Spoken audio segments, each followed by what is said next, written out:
dear students, good morning all of you. I am again here in front of you to continue the chapter ratio analysis. In the previous video, we were doing current ratio. Today, we also done some part of the liquid ratio. We talked about liquid ratio, its formula, its ideal ratio, but some facts are still left to be told to you about the liquid ratio. Liquid ratio, the name of the chapter is ratio analysis. And dear students, we are doing first type of ratio analysis, the first type of ratios, that is liquidity ratios. And there are two ratios to find out the liquidity or short-term financial position of a business. They are current ratio, we have already done very well, and the second part is liquid ratio. Liquid ratio is also known as acid test ratio and it is also known as quick ratio.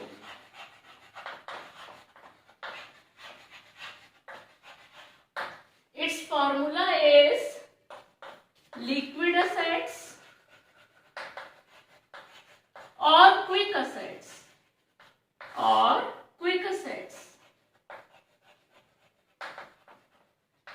upon current liabilities. ये बच्चों मैंने आपसे पहले ही discuss किया था कि अगर हम करंट असेट्स में से लिक्विड असेट्स इक्वल टू होता है, अगर हम करंट असेट्स में से इन्वेंट्री प्लस प्रीपेड एक्सपेंसेस ये दो चीज माइनस कर दें तो हमारी लिक्विड रेशो आ जाती है, acid test ratio, quick ratio आ जाती है।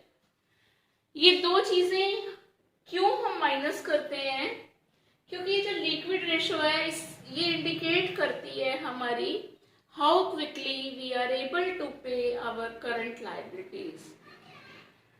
करंट लायबिलिटीज पे करने में हम कितने क्विक हो सकते हैं। ये इन्वेंट्री यानी कि स्टॉक और प्रीपेड एक्सपेंसेस दो असेट्स करंट असेट्स में ऐसे इंक्लूडेड होते हैं, जैसे इन्वेंट्री है उसके साथ अनसर्टेनिटी है कि वो कैश में कन्वर्ट होंगे या नहीं, और prepaid expenses once paid in advance can never be converted into cash, but they are included in current assets because their benefit is derived for 1 year.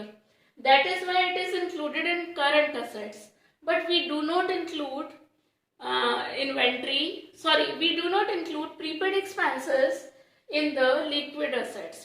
Students, liquid ratio or quick ratio is better indicator of liquidity than the current ratio. Current ratio से ही better indicator होती है बच्चों liquidity की, ठीक है। इसकी ideal ratio होती है 1:1. The objective of computing liquid ratio or quick ratio is to assess whether the enterprise would be able to meet its short-term financial obligation, that is current liabilities, in short time, very shortly, that is within 3 months. Liabilities, if they arise on the date when liquid ratio is computed, जिस date में हम liquid ratio calculate कर रहे हैं उस date में अगर क्या हम करंट लायबिलिटीज पे करने में सक्षम हैं, therefore the current ratio does not indicate adequately the ability of the enterprise to meet its current liabilities as and when they fall due. ठीक है, तो लिक्विड रेशो बेटर इंडिकेटर होती है liquidity की देन द करंट रेशो। बच्चों अब हम difference करेंगे between the current ratio and liquid ratio. बच्चों करंट असेट्स और लिक्विड असेट्स में डिफरेंस अगर हम देखें तो इन्वेंट्री का और प्रीपेड एक्सपेंसेस का है। अब डिफरेंस बिटवीन करेंगे हम current ratio and liquid ratio.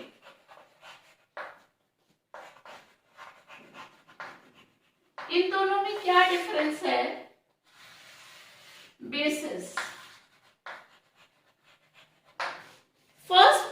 is relationship.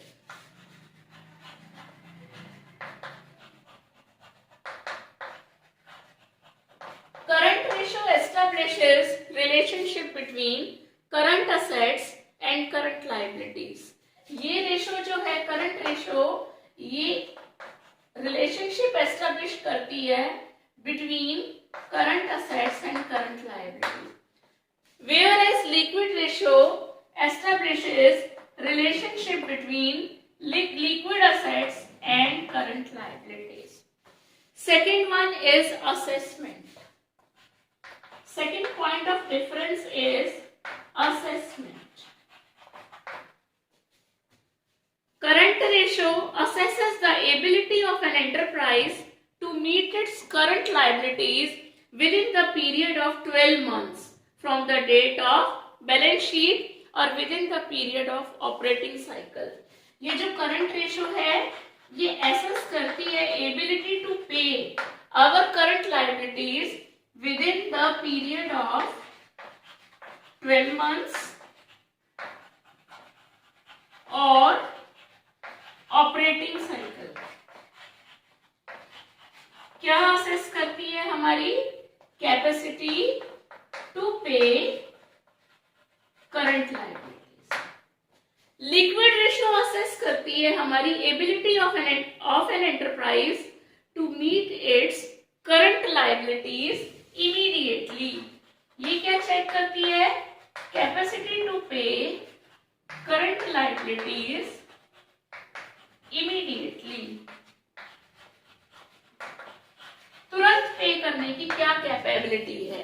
Liquid ratio से हमें ये पता चलता है, और करंट रेशियो से हमें साल भर में हम करंट लायबिलिटीज पे कर पाएंगे या नहीं. Third difference is ideal ratio.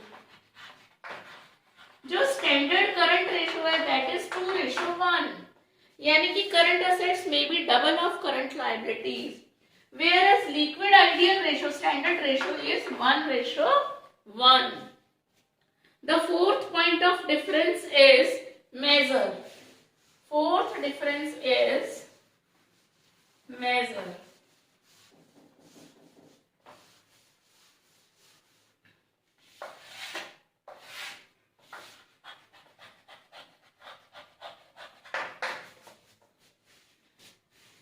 Current ratio is not considered to be better than quick ratio to measure short-term financial position. Current ratio liquid ratio से better नहीं, not better indicator. It is not better indicator of liquidity than liquid ratio. Liquid ratio से ये better नहीं हो सकती, ठीक है.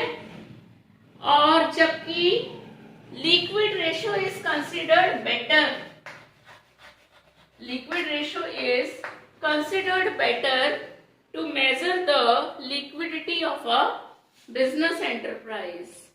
अब स्टूडेंट्स हम एक दो क्वेश्चंस करते हैं. Calculate liquid ratio from the following information. एक क्वेश्चन ले रही हूं मैं आपके सामने. यहाँ इस क्वेश्चन में लिक्विड रेशियो कैलकुलेट करनी है. गिवन क्या क्या है? गिवन है current liabilities ₹50,000, current assets ₹80,000, inventory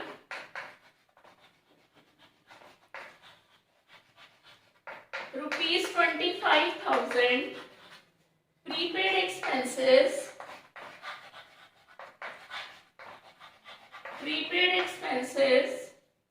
₹5,000 और trade receivable ₹30,000. These are the items which are given to you and you have to calculate liquid ratio. आपको लिक्विड रेशियो निकालनी है. अब लिक्विड रेशियो का फॉर्मूला होता है liquid assets upon current liabilities. Liquid assets कैसे निकलेंगे? करंट असेट्स में से इन्वेंट्री और प्रीपेड एक्सपेंसेस को माइनस कर दो, प्रीपेड एक्सपेंसेस को माइनस कर दो, ठीक है। तो हमारे लिक्विड असेट्स आ जाएंगे और करंट लायबिलिटीज यहाँ पर गिवन है। तो अब ये हमारे पास करंट असेट्स की वैल्यू है 80,000, करंट असेट्स की वैल्यू है 80,000 और इसमें से माइनस हो जाएगा हमारा एक तो प्रीपेड एक्सपेंसेस और इन्वेंट्री, 25,000 और 5,000, 30,000 माइनस हो जाएगा और करंट लायबिलिटीज की वैल्यू है 50,000। तो अगर हम देखें तो ये आ जाएगा 50,000 upon 50,000, that is 1:1. Here we can say in this case that liquidity of the company is good. The short-term financial position of the company is good.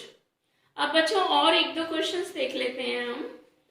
ये कह रहा है इन्वेंट्रीज आर ₹80,000, एक क्वेश्चन और लेते हैं हम।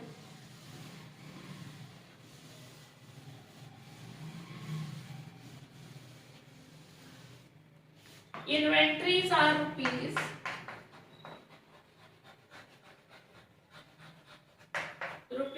80,000, working capital is equal to 2,40,000, current assets 4 lakh. बच्चों वर्किंग कैपिटल गिवन है, करंट असेट्स गिवन है, ये कह रहा है लिक्विड रेशियो कैलकुलेट करो। जब हमें वर्किंग कैपिटल गिवन है तो वर्किंग कैपिटल का फॉर्मूला लगाएंगे, जो चीज गिवन होती है current assets minus current liabilities. Working capital की वैल्यू है 2,40,000, करंट असेट्स की वैल्यू 4 लाख है, तो इसमें से करंट लायबिलिटीज माइनस करेंगे तो अब ये दो चीजें हैं हमारे पास, तो ये आ जाएगी current liabilities is equal to 4 lakh minus 2,40,000, तो ये आ जाएगा 1,60,000। ये तो आ गई आपकी current liabilities. Secondly, we require liquid assets to calculate the liquid ratio. अब liquid assets find out करने के लिए हमारे पास current assets है और inventory है। तो dear children, how can we find out liquid assets? Liquid assets कैसे निकल सकते हैं? Liquid assets is equal to current assets minus inventory. अब current assets की वैल्यू हमारे पास 4 लाख रुपीज है और इन्वेंट्री है 80,000, तो ये हमारे पास हो गई 3,20,000, ये हमारे पास लिक्विड असेट्स हो गए। अब liquid ratio is equal to liquid assets upon current liabilities. Liquid assets की वैल्यू 3,20,000 और करंट लायबिलिटीज की वैल्यू हो गई 1,60,000। बच्चों यहाँ भी 2:1 आ रही है, ये 2:1 आ रही है। लिक्विड रेशो 2:1 आना करंट रेशो के लगभग बराबर आ रही है, तो बहुत ही अच्छी कंडीशन है, ठीक है। कैश पोजीशन इसकी बहुत अच्छी है। अब एक और क्वेश्चन हम देखते हैं यहाँ पर। ये कह रहा है करंट रेशो 4.5:1, करंट रेशो है आपकी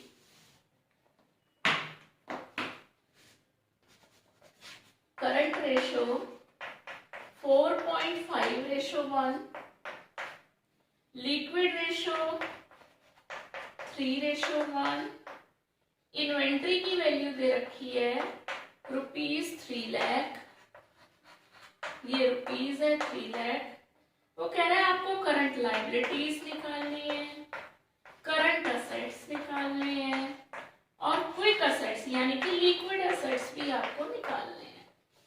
अब बच्चों यहाँ पर करंट रेशो दी है और करंट रेशो का फॉर्मूला होता है current assets upon current liabilities.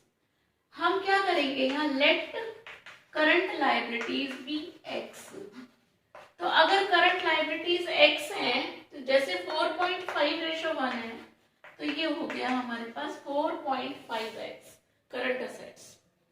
Liquid ratio में ये liquid assets upon current liabilities का फॉर्मूला होता है। करंट लायबिलिटीज हमारी x हैं, तो लिक्विड असेट्स 3:1 यानी कि 3x हो गए।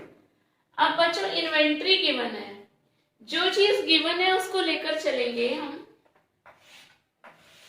इन्वेंट्री इज इक्वल टू होता है current assets minus liquid assets. Inventory की वैल्यू है 3 lakh, current assets 4.5x, liquid assets 3x। ये देखो, अब यहां पर ये आ गया 3 lakh is equal to 1.5x। अब यहां हो गया x is equal to 3 lakh upon 1.5। Point यहां भी ये नीचे है, तो पॉइंट ऊपर लगा के हमने पॉइंट से पॉइंट उड़ा लिया। ये x की वैल्यू आ गई 15 टू 30, 1 2 3 4 5, 2 लाख रुपीस हमारे पास x की वैल्यू आ गई। और x हमने किसको सपोज किया था? करंट लायबिलिटीज को। तो हमारे पास करंट लायबिलिटीज की वैल्यू आ गई 2 लाख। करंट लायबिलिटीज की वैल्यू आ गई हमारे पास 2 लाख रुपीज। ठीक है, तो करंट असेट्स हो गए 4.5x, तो यहां हो जाएंगे 4.5 और x की value we have calculated 2 lakh, तो ये आ जाएगा 9 लाख। करंट असेट्स की वैल्यू आ गई 9 लाख। अब हमें लिक्विड असेट्स निकालने हैं।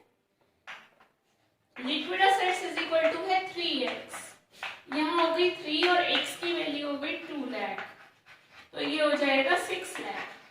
लिक्विड असेट्स की वैल्यू हो गई 6 lakh. Don't forget to use the sign of rupees. तो स्टूडेंट्स इस तरीके से हमें ये रेशियोज निकालनी है। This is all about current ratio and liquid ratio. One more question I can take for making you the thing clear. एक company है, उसकी क्विक रेशियो 1.7:1 है। Quick ratio,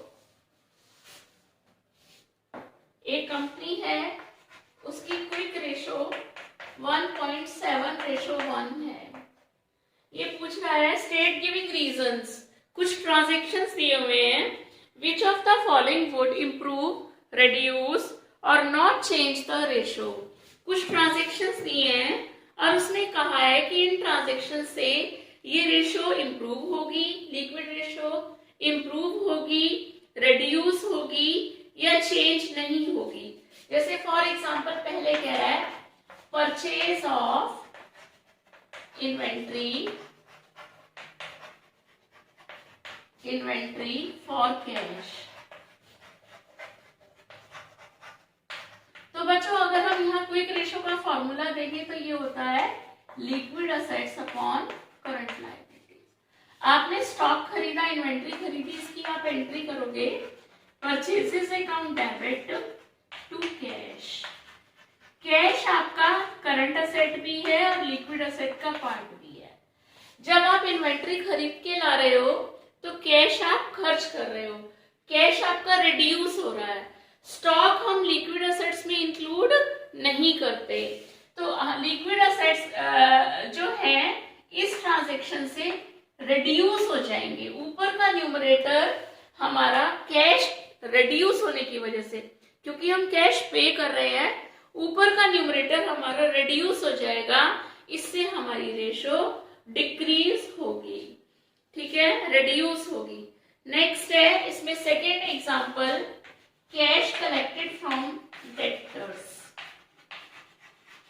cash collected from debtors, अगर हम इसकी entry देखें तो इसकी एंट्री होती है cash account debit to debtors. बच्चों ये भी लिक्विड असेट है, ये भी लिक्विड असेट है। एक असेट हमारा बढ़ रहा है, एक लिक्विड असेट हमारा घट रहा है, तो बात ज्यों की त्यों आ जाएगी, लिक्विड असेट्स वहीं की वहीं पहुंच जाएंगे। इसलिए this transaction will not affect the debtors in any way, neither it will increase nor it will decrease। तो बच्चों इस तरह से आपका थिंकिंग प्रोसेस होगा इन क्वेश्चंस में, और आपको बताना पड़ेगा कि रेशो इंक्रीज हो रही है, डिक्रीज हो रही है या नॉट चेंज हो रही है। अब बच्चों हम सॉल्वेंसी रेशोज करेंगे, सेकेंड पार्ट स्टार्ट हो गया। Solvency ratios are calculated to assess the long term solvency of a company or a business enterprise। solvency ratios कि लॉन्ग टर्म लायबिलिटीज पे करने की कैपेबिलिटी कंपनी की कैसी है। लॉन्ग टर्म लायबिलिटी पे करने की कंपनी की कैपेबिलिटी कैसी है। Solvency of a business means that the business is in a position to meet its long-term financial obligations as and when they become due। long-term liabilities पे करने में जब वो ड्यू हो जाए long-term liabilities, उस समय आप पे कर पाओगे या नहीं। solvency ratios are the ratios which show whether the enterprise will be able to meet its long-term financial obligations, long-term liabilities, that is long-term liabilities। Important solvency ratios I have already discussed in the previous video। First is debt to equity ratio, second one is total assets to debt ratio, third one is proprietary ratio, and fourth one is the interest coverage ratio। So first we will deal debt to equity ratio। debt to equity ratio बच्चों इसका formula होता है डेप्ट upon equity. डेप्ट का मतलब क्या है, non current liabilities. डेप्ट का क्या मतलब है, लॉन्ग टर्म लायबिलिटीज। और इक्विटी का क्या मतलब है, शेयर होल्डर फंड्स या proprietor funds. Share holder funds में share capital, reserve and surplus आता है, और नॉन करंट लायबिलिटीज में लॉन्ग टर्म बोरोइंग्स आती हैं। लॉन्ग टर्म बोरोइंग्स, आपने जो लॉन्ग टर्म बोरोइंग्स आपने लिए हैं, एक्सटर्नल डेप्ट जो लिए हैं, जो कर्ज लिया हुआ है, they are included in the external डेप्ट और डेप्ट, लॉन्ग टर्म बोरोइंग्स और लॉन्ग टर्म प्रोविजन। इसमें दो चीजें लिखना है आपको, एक तो लॉन्ग टर्म बोरोइंग्स और एक लिखोगे लॉन्ग टर्म प्रोविजन। और इसमें क्या लिखोगे, शेयर कैपिटल और रिजर्व एंड सरप्लस। इसका मतलब ये है, ठीक है। शेयर होल्डर फंड्स का मतलब क्या है, इसका मतलब है जब आप बैलेंस शीट उठा के देखना फॉर्मेट फर्स्ट चैप्टर में, उसमें आप पढ़ोगे सबसे ऊपर शेयर होल्डर फंड्स, उसी को इक्विटी भी कहते हैं और उसी को हम प्रोप्राइटर फंड्स भी कहते हैं। एक बार मैं थोड़ा सा यहाँ पर नीटली लिख के दिखा दूं, डेप्ट में क्या क्या आएगा। डेप्ट will include long term borrowings, जो लंबे समय के लिए आपने कर्जा लिया है, प्लस लॉन्ग टर्म प्रोविजन। ये दो चीजें हमारी डेप्ट में आती हैं। इक्विटी को हम शेयर होल्डर फंड्स भी कहते हैं, प्रोप्राइटर फंड्स भी कहते हैं। इसमें शेयर कैपिटल और reserve and surplus, security premium reserve, capital redemption reserve, है ना, कैपिटल रिजर्व, ये सारी चीजें हम इक्विटी में इंक्लूड करते हैं। बच्चों this ratio, dept to equity ratio, shows the relationship between dept and equity. ये डेप्ट और इक्विटी के बीच में रिलेशनशिप शो करती है, ठीक है। It is computed to assess long term financial soundness of the enterprise. किसी कंपनी की, किसी बिजनेस एंटरप्राइज की लॉन्ग टर्म फाइनेंशियल साउंडनेस कैसे निकलती है, ये कैसी है, ये बताती है ये डेब्ट इक्विटी रेशो। बच्चों, डेब्ट निकालने का एक तरीका ये भी है, अगर आपको टोटल डेब्ट दिया हो, टोटल डेब्ट में से अगर आप करंट लायबिलिटीज माइनस कर दोगे, क्योंकि ये जो टोटल डेब्ट है ये दो चीजों का कॉम्बिनेशन होता है, एक तो लॉन्ग टर्म लायबिलिटीज और एक करंट लायबिलिटीज। तो अगर आप टोटल डेब्ट में से करंट लायबिलिटीज माइनस कर दोगे तो आपकी ये लॉन्ग टर्म लायबिलिटीज आ जाएंगी। बच्चों, ये रेशो इंडिया में जो स्टैंडर्ड रेशो है 2:1 मानी जाती है। स्टैंडर्ड डेब्ट इक्विटी रेशो क्या है? 2:1। स्टैंडर्ड डेब्ट equity ratio is equal to 2:1। ये स्टैंडर्ड रेशो जो है इंडिया में 2:1। इंडिया एक गरीब कंट्री है, तो डबल हो सकता है कर्जा, डेब्ट इक्विटी से डबल हो सकता है। डेब्ट मीन्स कर्जा, इक्विटी मीन्स अपना पैसा। बच्चों, किसी भी कंपनी के, किसी भी कॉर्पोरेट सेक्टर में कैपिटल स्ट्रक्चर के अंदर दो कंटेंट होने जरूरी हैं। ये आपने बीएसटी में भी पढ़ा है, डेब्ट भी इक्विटी। डेब्ट पर इंटरेस्ट, डेब्ट की जो कॉस्ट है इंटरेस्ट जाता है, लोन पर इंटरेस्ट जाता है, डिबेंचर्स पर इंटरेस्ट जाता है, जबकि इक्विटी यानी कि शेयर होल्डर्स को हम डिविडेंड देते हैं। शेयर होल्डर्स का जो रिटर्न है वो डिपेंड करता है आपकी कंपनी की प्रॉफिटेबिलिटी पर। अगर हाई प्रॉफिटेबिलिटी होगी तो हाई डिविडेंड जाएगा शेयर होल्डर्स को। लेकिन बच्चों, डेब्ट का जो कॉस्ट है वो इंटरेस्ट, दैट इज फिक्स्ड खर्चा देकर के, फिक्स्ड कॉस्ट देकर के अर्निंग हम ज्यादा कर सकते हैं और उसका फायदा शेयर होल्डर्स को होता है, उनकी अर्निंग पर शेयर बढ़ जाती है। तो स्टूडेंट्स, अब इसका एक आध क्वेश्चन कर लेते हैं। हमारे इंडिया में डेब्ट डबल हो सकता है इक्विटी का, 2:1 मैंने आपको बता दिया कि स्टैंडर्ड रेशो है।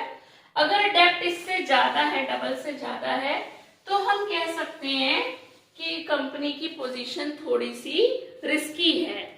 ठीक है, इसका सिग्निफिकेंस मैं बता रही हूं आपको। द ऑब्जेक्टिव ऑफ डेब्ट to equity ratio is to measure the proportion of external funds and shareholder funds invested in the company. This ratio assesses long-term financial position and soundness of long-term financial policies of the enterprise. It also indicates the extent to which enterprise depends on the borrowed funds. कोई भी enterprise borrowed funds पर किस हद तक depend हो रही है। ठीक है, इसमें क्या है, हाई डेब्ट to equity ratio means that the enterprise is depending more on the borrowings. अगर डेब्ट इक्विटी रेशो 2:1 से ज्यादा आ जाए, उस केस में हम ये कह सकते हैं कि जो एंटरप्राइज है वो बोरोइंग्स पर ज्यादा निर्भर है, कर्ज पर ज्यादा निर्भर है। In effect lenders are at higher risk. ऐसी कंपनी में जो कर्जदाता हैं, जिन्होंने कर्ज दिया है, उनका रिस्क ज्यादा है as compare to share holder funds. वो ज्यादा रिस्क पर है। On the other hand, low debt to equity ratio means that the enterprise is depending more on shareholder funds than external equities. In effect, lenders are at lower risk and have higher safety margin. कब? जब हमारा डेब्ट जो है बहुत ज्यादा ना हो, डबल से ज्यादा ना हो। तो बच्चों, आप क्वेश्चन कर लेते हैं। From the following information calculate डेब्ट टू इक्विटी रेशो। यहाँ पर हमको शेयर कैपिटल गिवन है 1 लाख रुपीस का, जनरल रिजर्व गिवन है ये रिजर्व एंड सरप्लस का पार्ट होता है 45,000 का, और सरप्लस 30,000 गिवन है। इन तीनों को प्लस करेंगे तो ये हमारी इक्विटी हो जाएगी। और डिवेंचर्स गिवन है, डिवेंचर्स ये डेब्ट का पार्ट है 75,000। लॉन्ग टर्म प्रोविजन गिवन है 25,000 और आउटस्टैंडिंग एक्सपेंसेस भी गिवन है। Outstanding expenses 10,000। बच्चों आउटस्टैंडिंग एक्सपेंसेस हमारी जो है वो करंट लायबिलिटी का पार्ट है, तो इसको हम नहीं लेंगे। डेब्ट निकालने के लिए हम ये दो चीजें लेंगे, एक तो debenture, long term provisions, loans वगैरह हो, पब्लिक डिपॉजिट्स हो, उनको ले सकते हैं। आगे तो फॉर्मूला है ये आपका डेब्ट अपॉन इक्विटी। तो डेब्ट हो गया 1 लाख रुपया, 75,000 प्लस 25,000 1 लाख हो गया, और इक्विटी हो गया 1,75,000। तो देखो डबल से कम है डेब्ट, इक्विटी ज्यादा है, शेयर होल्डर फंड्स ज्यादा है, डेब्ट कम है। यहाँ पोजीशन शेयर होल्डर्स, यहाँ पर जो मनी लेंडर्स हैं यानी कि जिन्होंने कर्ज दिया है, कर्जदाता, दे आर मोर सेफ, क्योंकि वो सेफ एंड सिक्योर्ड है। एंटरप्राइज का पैसा अपना ज्यादा लगा हुआ है। तो इस तरह से बच्चों क्वेश्चंस करने होते हैं ये। इसमें भी एक तरीके के क्वेश्चंस होते हैं कि रेशो गिवन है आपको, डेब्ट इक्विटी रेशो, उसमें आपको कुछ ट्रांजैक्शंस नीचे दिए होंगे, आपको ये बताना है कि उन ट्रांजैक्शंस का क्या अफेक्ट आएगा डेब्ट इक्विटी रेशो पर। रेशो इंक्रीज होगी, डिक्रीज होगी या नो चेंज। जैसे फॉर एग्जांपल आपको डेब्ट इक्विटी रेशो 2:1 दी हुई है, आपको गिवन है डेब्ट इक्विटी रेशो, डेब्ट इक्विटी रेशो, डेब्ट टू इक्विटी रेशो ये गिवन है 2:1। मैं एक ट्रांजैक्शन ले रही हूं, purchase of fixed asset, purchase of fixed asset, fixed asset खरीदा आपने by taking long term loan, loan लिया और फिक्स्ड असेट खरीदा। अगर आप इसकी एंट्री देखोगे, फिक्स्ड असेट खरीद रहे हो तो फिक्स्ड असेट अकाउंट डेबिट, और कैसे खरीद रहे हो, लोन से, तो टू लोन। फिक्स्ड असेट ना तो डेब्ट का पार्ट है ना इक्विटी का पार्ट है, लेकिन loan is a part of डेब्ट। जैसे ही हमने लोन लिया हमारा डेब्ट जो है बढ़ जाएगा, न्यूमरेटर हमारा बढ़ जाएगा और उससे हमारी रेशो बढ़ेगी, इंप्रूव होगी। डेब्ट रेशो, डेब्ट टू इक्विटी रेशो इंक्रीज हो जाएगी। तो इंक्रीज्ड, अगर डेब्ट हमारा बढ़ रहा है 2:1 से बढ़ रहा है तो the enterprise is at the risk. एक और ले लेते हैं, सेल ऑफ फिक्स्ड असेट, जिसकी बुक वैल्यू 40,000 थी, 50,000 में 5,000 में बेच, 5,000 के लॉस पर बेचा। फिक्स्ड असेट जिसकी बुक वैल्यू 40,000 थी उसको 5,000 के लॉस पर बेचा। फिक्स्ड असेट तो पार्ट नहीं है, ना डेब्ट का पार्ट है ना इक्विटी का पार्ट है, लेकिन 5,000 का लॉस, इससे हमारा इक्विटी रिड्यूस होगा, क्योंकि लॉस किसका पार्ट होता है, रिजर्व एंड सरप्लस का। तो लॉस से जब हमारा इक्विटी रिड्यूस होगा तो इससे रेशो नीचे का डिनोमिनेटर घट रहा है, जब डिनोमिनेटर घटेगा तो रेशो हमारी बढ़ेगी। तो बच्चों ये ट्रांजैक्शंस इस तरीके से एक एक का अफेक्ट देखना होता है, इंक्रीज डिक्रीज बताना है विद रीजन, तब इसमें पूरा नंबर आप स्कोर करते हो। नेक्स्ट रेशो इसमें सॉल्वेंसी रेशोज में है टोटल असेट्स टू डेब्ट रेशो, टोटल असेट्स टू डेब्ट रेशो, टोटल असेट्स टू डेब्ट रेशो। इसका फॉर्मूला होता है टोटल असेट्स अपॉन, असेट्स का टोटल लेंगे अपॉन डेप्ट। इस रेशो से ये इंडिकेट होता है कि असेट्स का कितना पार्ट आप कर्ज से कवर कर रहे हो।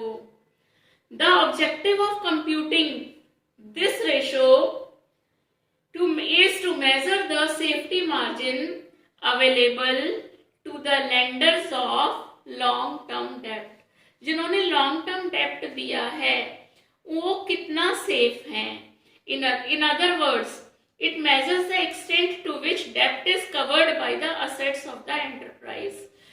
डेप्ट से असेट्स कितने ज्यादा है, कितना टाइम्स ज्यादा है, क्योंकि अगर असेट्स की वैल्यू ज्यादा है कर्ज दिए से उतना सेफ एंड सिक्योर्ड है। इन केस एंटरप्राइज डिफॉल्ट करती है पेमेंट देने में तो असेट्स से वो अपना मनी रियलाइज कर सकते हैं। A high ratio means higher safety for lenders to the business. अगर ये रेशो जितनी हाई आएगी उतना ही मनी लेंडर्स अपने आप को सेफ एंड सिक्योर फील करते हैं। On the other hand a low ratio means lower safety for lenders as the business depends largely on outside loans for its existence। तो बच्चों अब इसमें है एक क्वेश्चन ले लेते हैं। क्वेश्चन है टोटल असेट्स की वैल्यू गिवन है 16 लाख, नहीं 24 लाख। टोटल असेट्स की वैल्यू है 24 लाख और डेप्ट गिवन है 16 लाख। तो अगर हम रेशो निकालेंगे तो ये बैठेगी 1.5 रेशो 1। इसका मतलब ये है कि असेट्स डेप्ट को 1.5 टाइम्स कवर कर रहे हैं, मतलब डेप्ट से ज्यादा के असेट्स हैं। बस यही सेफ्टी है कर्जदाताओं को जिन्होंने लोन दिया है, लोन प्रोवाइडर्स को या डिवेंचर होल्डर्स को, कि कंपनी के पास इतने असेट्स हैं जितना कंपनी ने कर्जा लिया है। एक और क्वेश्चन देख लेते हैं हम इसमें।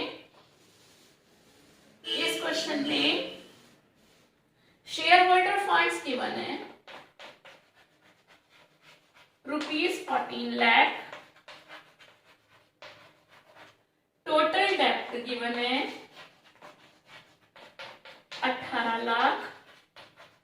टोटल डेप्ट में लॉन्ग टर्म शॉर्ट टर्म दोनों आ गए, दोनों को जोड़ दोगे तो हमारे टोटल असेट्स आ जाएंगे। क्योंकि अगर आप लायबिलिटीज साइड देखो तो लायबिलिटीज में सबसे पहले शेयर होल्डर फंड्स आता है, फिर नॉन करंट लायबिलिटीज आती है और फिर करंट लायबिलिटीज आती हैं। और नॉन करंट लायबिलिटीज और करंट लायबिलिटीज को जोड़ दे तो ये टोटल डेप्ट आ गया, दोनों को प्लस करने से टोटल डेप्ट आ गया।